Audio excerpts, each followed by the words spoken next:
2 trillion for Aramco. Is it worth it? Okay, well, you have to make your own mind up. Let me give you the facts. So, first of all right, Saudi Arabia wants to reinvent itself. Okay, well, I often think I need to reinvent myself.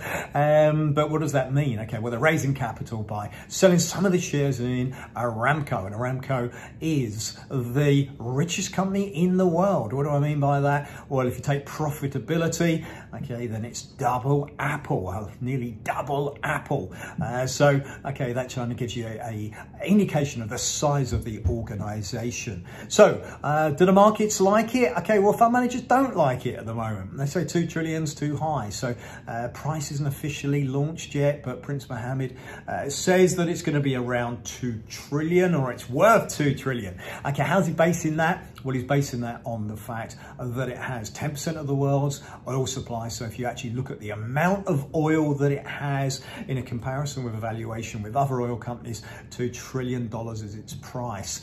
Okay, well, fund managers say, no, it's not worth that. Depends on yield, depends on profitability. Okay, and if you actually look at it, profitability is on the decline. All right, so shares that have declining profit are not as worth as much as shares that have an increase in profit. So, you know, shares increase in value when the profits increase. So you don't want to buy shares where the value is decreasing. Okay, but having said that, Prince Mohammed can't afford for this not to work. So, you know, his reputation's on the line, the Saudi reputation's on the line. They have to make it work because they can't modernize Saudi Arabia without raising the money. So, first of all, they put pressure on other royals to be buying shares.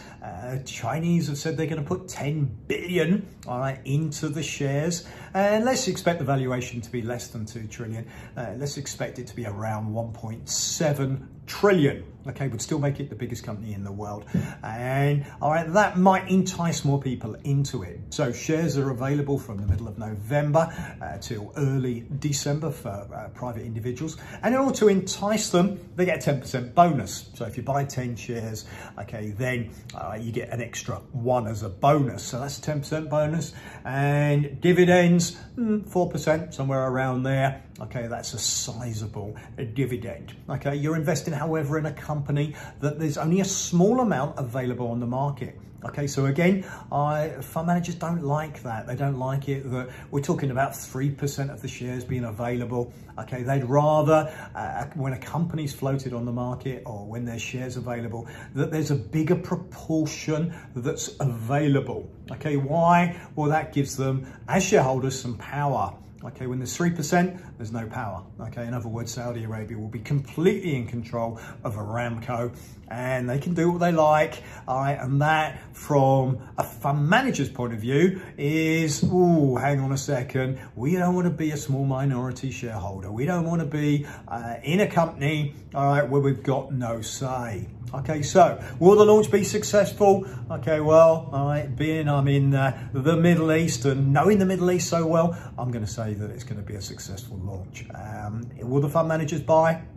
Okay, small amounts. I don't think it's going to be massive from that point of view. So, would I put my life savings in it? No. Okay, would somebody want to dabble? Okay, I could understand them wanting to dabble. You make your own mind up. This is not meant as financial advice. It's just meant to give you the information.